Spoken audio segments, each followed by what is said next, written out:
नमस्कार, मी भानुदास चोरगे, सहाय्यक कृषी अधिकारी सोनगाव, तालुका जावली। आज या ठिकाणी आपण अगलावीवाडी या गावात आहोत।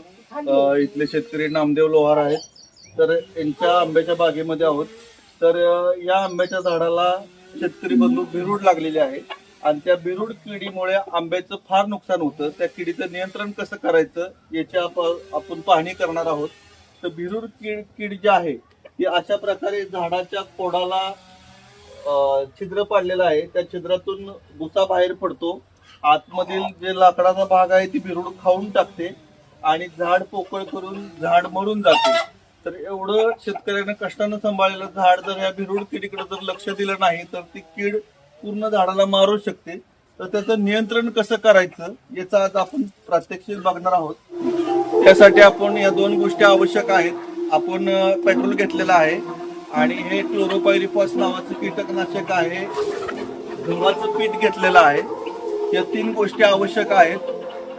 त्याच्यामध्ये आपण काय करणार आहोत तर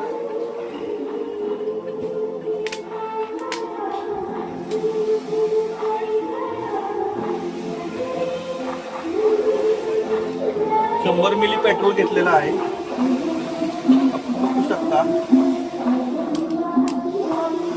एक कीटकनाशक आहे, हे आपण 100 मिली मध्ये 30 मिली टाकणार आहोत।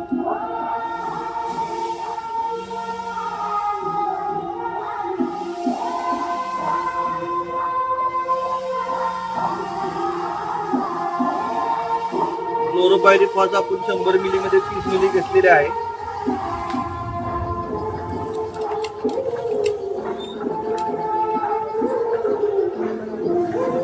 या ठिकाणी पेट्रोल मध्ये क्लोरोपायरिफॉस मिसळून घ्यावे।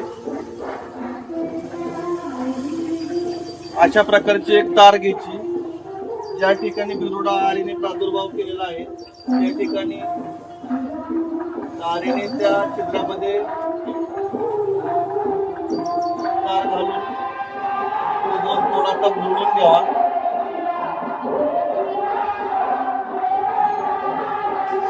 त्यानंतर कीटकनाशक मिश्रित पेट्रोल होलमध्ये भरावे।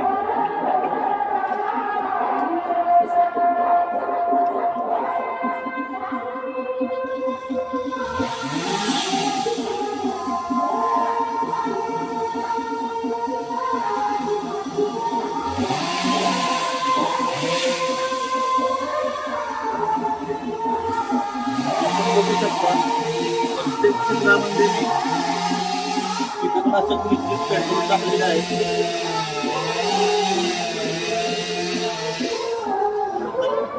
गव्हाच्या पिठाचा गोळा घेतलेला आहे मी। गव्हाच्या पिठाच्या गोळ्यानं आपण काय करणार आहोत घेणार आहोत।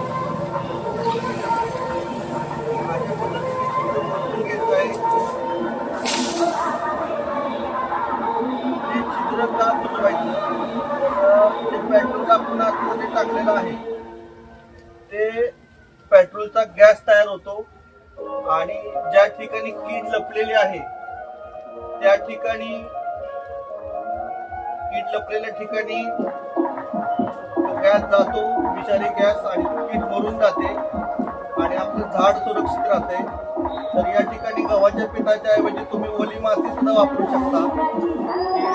माती मळून जरी लावली तरी चालू शकते, काही प्रॉब्लेम नसतोय। झाड आपलं वाचते। तर शेतकऱ्याने अशा पद्धतीनं आंब्याच्या बिरूड किडीचं नियंत्रण करावं। धन्यवाद।